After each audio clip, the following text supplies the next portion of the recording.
Ang kwento sa lihim ng liham.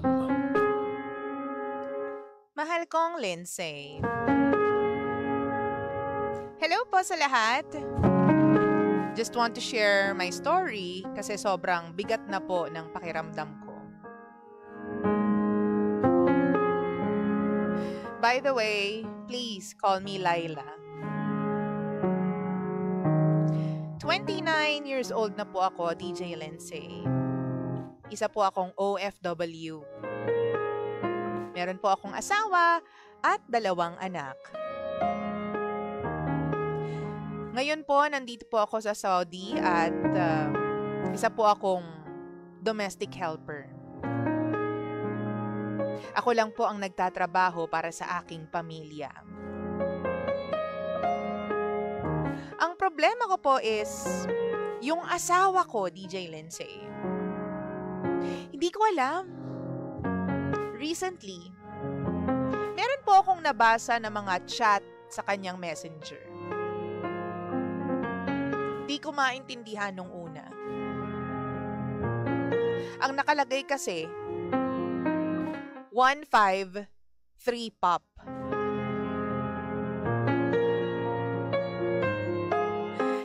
Gulong-gulo ako kasi hindi ko maintindihan. Anong 1-5? Anong 3 pop? Di ko alam kung anong ibig sabihin yan. Pero babae po ang nag-send ng message na yon at feeling ko, isa siyang bayaran.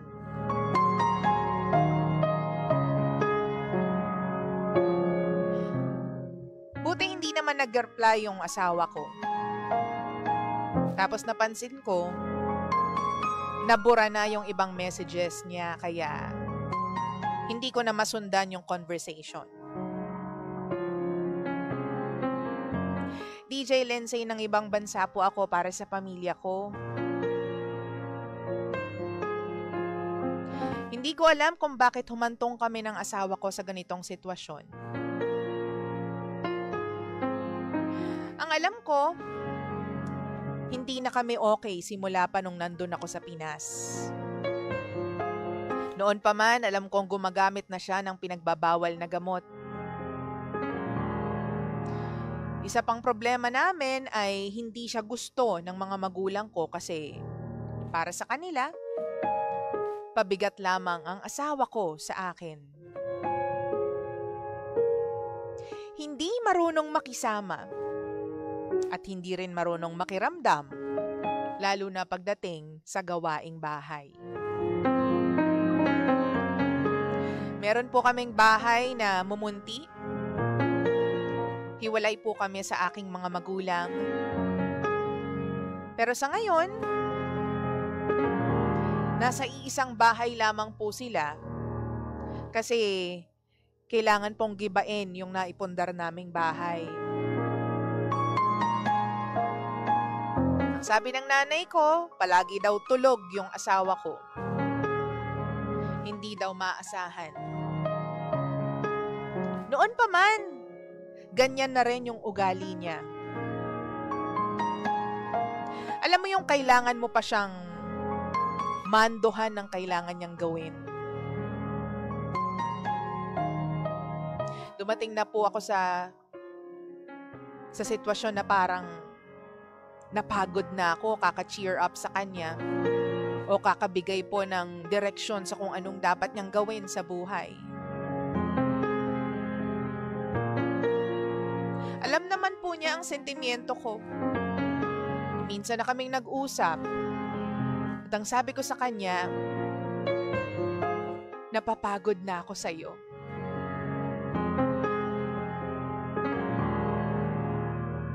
Malapit na akong umayaw kasi nakaka-stress ka na.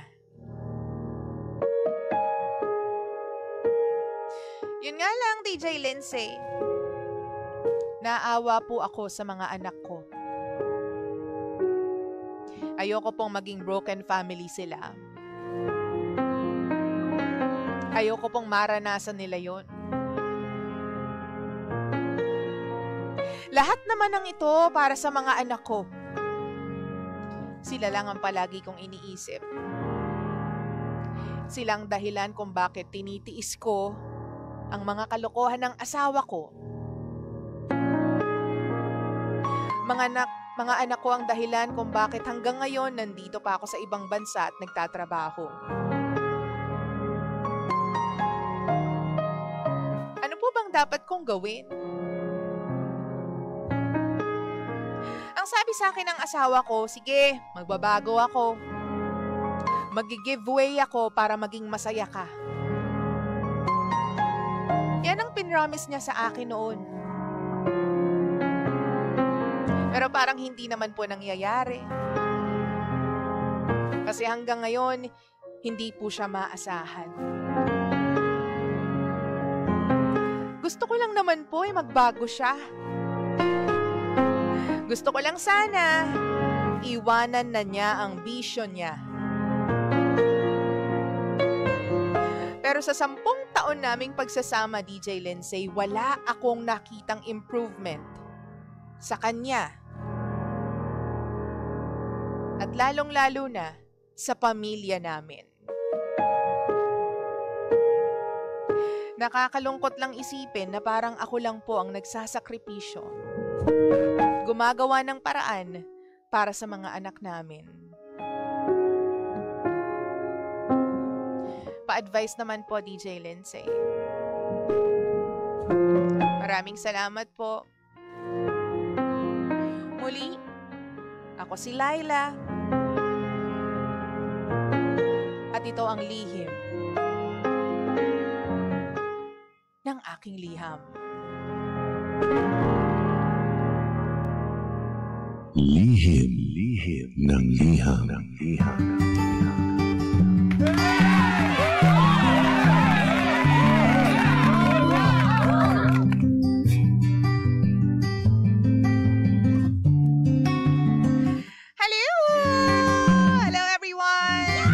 Natin sa Bengkaplongan. Check your time, 16 minutes after 9. Wow! Ikaw pa rin po ay nakikinig sa estasyong same, pero iba! Pangga, we are number 1, 6.7 Energy. Pangga, huwag mo sabihin radyo. Sabihin mo, Energy!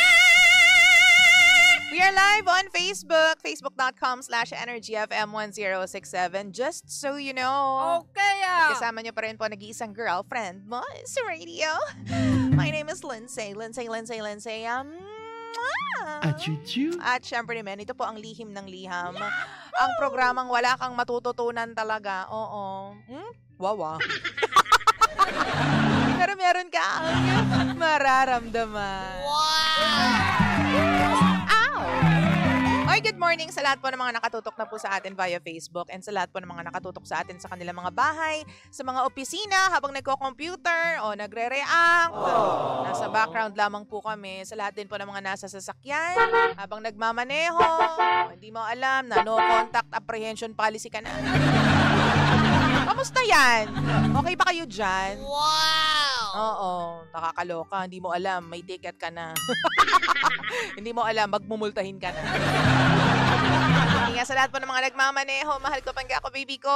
At nandyan din kami sa background ninyo. Maraming salamat po sa inyong lahat.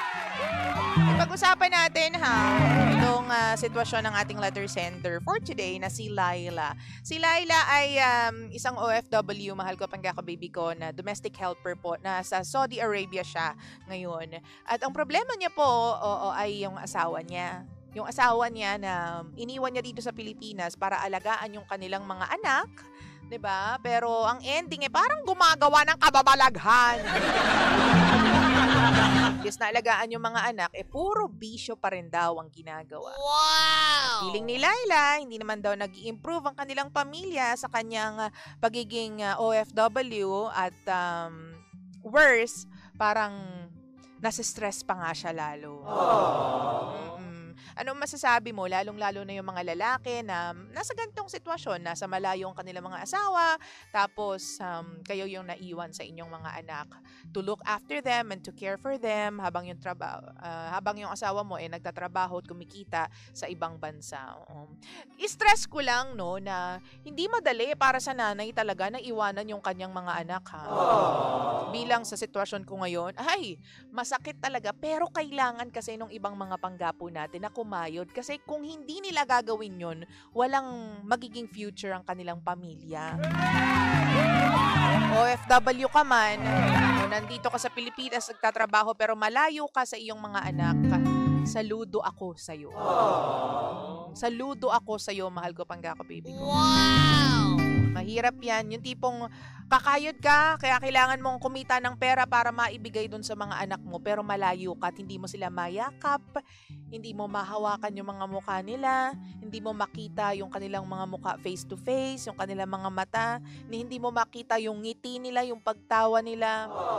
Napakasakit, mahal ko. Para sa isang ina. Na ganyan yung nararamdaman. Iwan mo yung asawa mo, hoping na maging maayos ang lahat. Pero ang ending, may makikita kang message, 153 pops. Uy! Ang sarap talagang tampalin sa mukha, mga ganyan. Anong masasabi mo? Dali mag-comment ka na. Again, hanapin mo yung live dyan sa aming page, tapos doon ka mag-comment, mahal ko, ha? Facebook.com/EnergyFM1067. Wow! Sabi ni Arch, welcome back, DJ Lindsay. Welcome back, my friend. Gusto naman ang mga training mo dyan. Welcome back, DJ Lindsay. You were truly missed. Anyway, yan ang risk kapag nangingibang bansa ang asawa para magtrabaho. May tendency na maligaw ng landas ang isa. But since may pattern na pala si hobby ng negative behavior, maybe it is time to leave. Never stay in a dysfunctional relationship for the sake of your kids. Dahil hindi rin sila sasaya in the long run. Thank you very much, Arch. Sabi naman ni Mikal, hi, DJ Lindsay. Na-miss kong makinig sa lihim ng liham. Thank you very much. Para sa akin, iwan mo na at hindi naman yan makakatulong sa'yo, lalo na nasa malayong lugar ka naman. Di ba si Ate Yoli nakikinig din po sa atin? Ate Yoli, walang comment, gano'n. Ate Yoli? Sige na, comment ka na dyan. Pero kasi 'di ba, yung ibang mga magulang kasi, lalo na yung ibang mga asawa, nag-hope sila na may mangyayari sa kanilang marriage and sa pamilya nila kapag lumayo sila at nagtrabaho sila, 'di ba? Kasi syempre yun naman talaga ang goal ng mga tao, 'di ba? Ang maging okay ang pamilya nila by, working hard, 'di ba? Pero hindi nga kasi minsan ganoon ang nangyayari, mahal ko, 'di ba? Mas nagiging worse pa, mas nagiging miserable pa. Diba? Sabi ni Vance, siya pagtrabahuhin mo at ikaw naman ang magloko ng maranasan niya rin ang naranasan mo. Charot lang. Ang galing mo dyan, Vance. Pag toxic na po talaga, iwanan mo na. Mag-focus ka na lang sa mga anak mo. True. Sabi naman ni Edward, hello, DJ. Hello. Ano, Edward? Walang comment, ganyan. Hello lang. Alam mo, para sa akin, hindi kasi okay para sa akin yung mag-stay ka lang sa relationship para sa mga anak mo. Paano naman yung health mo, mental health mo, emotional health mo? Diba, araw-araw kang stress. Pero para sa mga anak mo, sige. Alam mo, magbibit-bit din yan nung bigat na yan, yung mga anak mo pagdating ng panahon. Kasi makikita nila na ikaw bilang ina, tinitiis mo yung mga ganyan, tinitiis mo yung asawa mo na nagloloko. Wow! Kasi sabihin man natin na bata pa naman yung mga anak nila, hindi pa nila malalaman yan, nasa malayo yung nanay Pero alam mo, mararamdaman nila yan. Makikita nila kung anong ginagawa ng tatay nila. Sino ba nagsusupervise sa mga anak mo? Yung lola. Kasi nga, nasa malayo kay nanay mo, di ba? Ganyan naman lagi. Oo, yung mga lola ang nakatingin sa kanilang mga apo habang yung anak nila nagtatrabaho sa malayo, di ba? Saludo din ako sa mga lola na hands-on sa kanilang mga apo. Pero alam mo yun, alam mo na may nangyayaring kababalaghan, alam mo na niloloko ka nung asawa mo, alam mo na meron siyang ginagawang hindi kagandahan dito sa Pilipinas. Pag kinausap mo siya, sabihin mo, 'di ba? Rektahin mo siya. Alam kong may ginagawa ka diyan. 'Di ba? Hindi ka marunong magtago, napakapulpul mo magtago 'Di ba? Gawa ka na lang ng kalokohan, malalaman ko pa't makikita ko pa. Oo. Wala ka talaga yung mga ganyan. Galit na galit ako. Pero yun naman talaga ang katotohanan. Alam mo kung nakaka-damage na siya at nakaka-pierce na siya ng puso mo at ng isip mo dahil nga, alam mo yun, hindi ka mapakali dyan. Imbis na nagtatrabaho ka ng matiwasay, iniisip mo siya palagi. Diba? Kung kaya mo naman, di naman kayo kasal, kung kaya mo siyang bitawan, bitawan mo na lang, bakla. Pangga, bitawan mo na lang. Wow! Ganito gawin mo, uwi ka one time, biglaan lang. Uwi ka one time, biglain mo yung asawa mo. Oo. Sabing ganyan ka na lang ba? Kita ko yung mga ginagawa mong kalokohan. Hindi ka ba talaga magbabago? Sagot! Hindi ka ba talaga magbabago? Now na, sabihin mo sa akin, kaya mo magbago? Hindi. Kasi kung hindi, tapusin na lang natin to. Kasi para tayo naglolokohan, hindi na naman tayo mga bata. Kung hindi tayo mga high school students, hindi tayo mga hindi tayo mga teenagers na titiisin natin yung isa't isa, yung mga kalokohan ng isa't isa para lang magkaroon ng magandang buhay yung mga anak natin. Diba? Iwanan na natin yung ganong idea, mahal ko. Kasi anong silbi na buo nga yung pamilya, pero alam mo naman na hindi kayo okay nung asawa mo. Wow! Diba? Baka mamaya makasanayan ng mga bata na yun yung normal, na yun yung norm. Diba? Na yung tatay ko, ganito lang. Hindi nag-e-effort para sa pamilya. Yung nanay ko talagang nagbabanat ng buto. Ba't kaya kailangan lumayo ni nanay? Eh, samantalang si tatay natutulog lang dito. Oo. Diba? Bakit si tatay relax lang? At si tatay pa cellphone lang, maghapong tulog. Pero yung nanay ko nagtatrabaho, siya yung nagpapadala ng pera. Diba? Oo. So, kung ako sa'yo, alis ka na dyan. Again, dysfunctional relationship ang tawag dyan. Mahal ko, pangga ko, baby ko. But then again, it's your own decision to make. In the long run, ikaw pa rin ang, alam mo yun, ikaw pa rin ang mananaig. Yung decision mo pa rin ang mananaig. Ano bang mas gusto mo? Tanungin mo yan sa sarili mo, ano bang mas gusto mo? Diba? Sabi pa dito, hello DJ Lindsay, sana okay ka? O, okay naman ako, bakit? Parang hindi. Nakakaloka. Sabi ni John, mental health matters. Shoutout naman po sa driving student namin at the moment from Nifty Link Driving School. Nakatutok ba to? Ibig sabihin nito? Medyo hindi ko naintindihan. Sa pagmamaneho. Oo, hello po. Sa mga nagmamaneho, nag-driving school ngayon. Sabi ni Wengski, grabe talaga, may mga lalaki talaga na batugan. Na-miss talaga kitang pakinggan, DJ Lindsay. Ay, thank you naman, sir.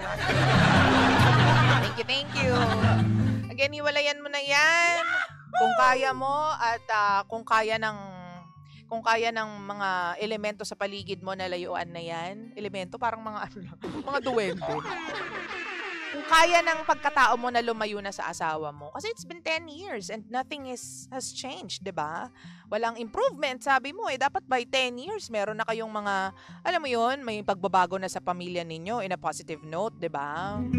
Oo, dapat may pag-improve na in 10 years kaso wala. Ikaw pa rin yung pagod. Ikaw pa rin yung hirap. Hirap ka na nga physically. Hirap na yung katawan mo. Hirap pa yung isip mo at yung puso mo dahil may ginagawang kabulastugan yung asawa mo dito sa Pilipinas. Ang galing. Ang saya. Oo, no? Let go mo na, pakawalan mo na. Wow! Anyway, 9:27 na po ng nagmamagandang umaga. Mahal ko, pangga ko, baby ko. Sa oras na ito, syempre naman, makakasama mo ako all the way till 11 in the morning. At let's play something from Bugoy Drilon. Yan. Kailangan natin i-play si Bugoy Drilon. Something from Bugoy Drilon. This is called Bulag sa Katotohanan, pangga. Para sa'yo ngayong umaga na to, dahil tulad ni Laila, alam kong bulag ka rin sa katotohanan. Kailan ka mumulat? Kailan mo titingnan ang katotohanan? Face to face, mata sa mata, bagang sa bagang. Uy! Kay Rami